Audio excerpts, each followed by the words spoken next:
Hearing could mean so many things. I understand the words you're saying. I agree with you. I'm with you. I believe what you're telling me. The worst part of listening to Loshin Hara is believing the hurtful words spoken. Believing the Loshin Hara makes us think badly of another person. We just don't see them the same way we did before we heard the bad words about them.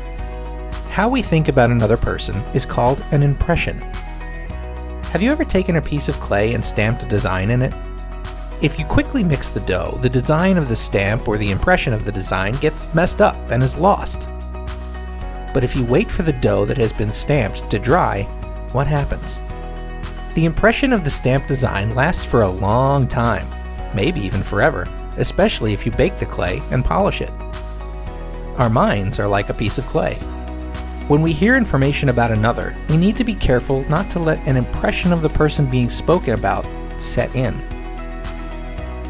We need to learn how to judge people favorably and remind ourselves that we don't know the whole story. The longer we take at mixing these thoughts into the bad words we heard, the harder it is to break that impression. So much bad happens from thinking less of others. Friendships break up, opportunities are lost, fighting and ill feelings replace shalom and community. Hey, what if I need to know this information? Sure, it may be negative, but what if it's important for me or others to know? Here's an example. Layla was walking with her friend Rachel. Layla asked, "What are you doing after school today?" "I was thinking of going shopping. I need a new pair of sneakers for soccer." "Oh, make sure not to go to that shoe store on 3rd Street. I'm just telling you so they don't overcharge you, but when I went there they told me the shoes were one price, and then when I went to check out at the register, they totally overcharged me." It's important to know who we can trust. In this case, you're allowed to listen to what is said and take any necessary precautions if it could hurt you.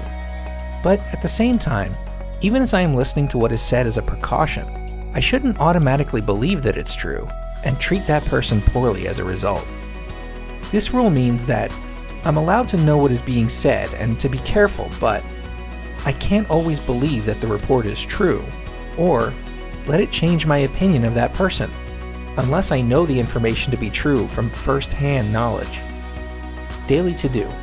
When listening to a story about another person today, think about whether there is a good purpose for hearing the story.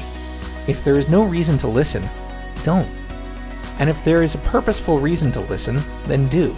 But don't necessarily believe the information as fact.